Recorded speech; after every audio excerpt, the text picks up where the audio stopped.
உனக்கு இருக்கிற அந்த கொஞ்ச பலத்தில் நீ எழும்பி போ, உன்னை அனுப்புகிறது நான் அல்லவா.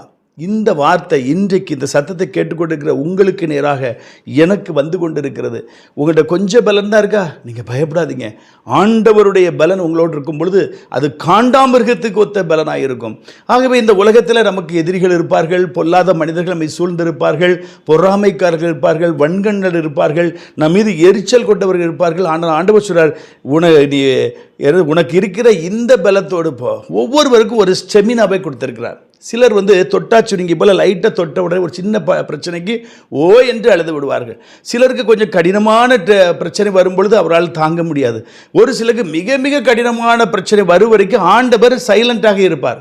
அதாவது சோதிக்கப்படுகிறதுக்கு அவர் என்ன செய்வாரா, தப்பித்துக் கொள்வதற்கு ஒரு போக்கை கொடுப்பார், அதை தாங்குவதற்கு சக்தியை கொடுப்பார். சோதனைகளை தாங்குவதற்கும் அதை தப்பித்துக் கொள்வதற்கு ஒரு போக்கை கொடுப்பார். அது வரைக்கும் பொன்னை புடமிடுவது போல ஆண்டவர் அவருடைய பிள்ளைகளை புடமிடுவதற்கு, சோதிக்கப்படுவதற்கு சாத்தானுக்கு அனுமதி கொடுப்பார். ஆனாலும் அவர் விட்டுவிட மாட்டார். இன்னும் ஒரு வசனத்தை பாருங்க, நீதிமொழிகளின் புஸ்தகம் 24ஆம் அதிகாரம் 10ஆம் வசனம் சொல்கிறது, ஆபத்து காலத்தில் நீ சோர்ந்து போவாயான உன் பலன் குறுகினது. ஒவ்வொருவருக்கும் ஒரு ஆபத்து காலம் என்று வரும்.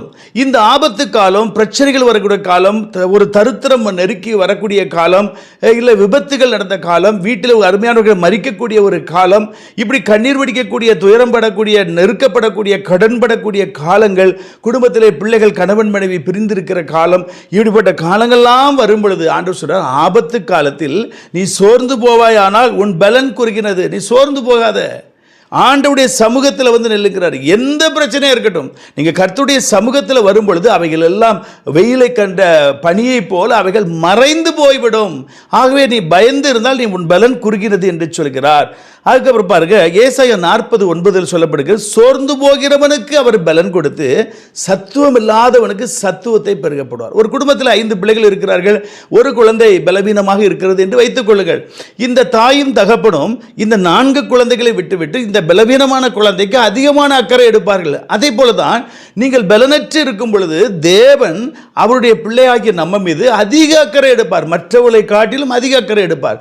ஏனென்றால் நாம் பலவீனமாக இருக்கிறோம்.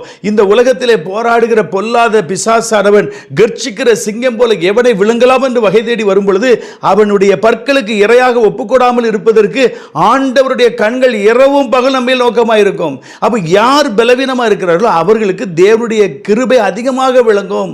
அப்ப ஆண்டவர் சொல்கிறார், இங்க பாருங்க, சோர்ந்து போகிறவனுக்கு அவர் பலன் கொடுத்து சத்துவம் இல்லாதவனுக்கு சத்துவத்தை பெருக. நீங்க சோர்ந்து போய் இருக்கிறீங்களா, நீங்க பலனற்று இருக்கிறீங்களா, உங்கள் சத்துவத்தை ஆண்டவர் பெருக பண்ணுவார். வெளிப்படுத்தின விசேஷத்தில் பாருங்க,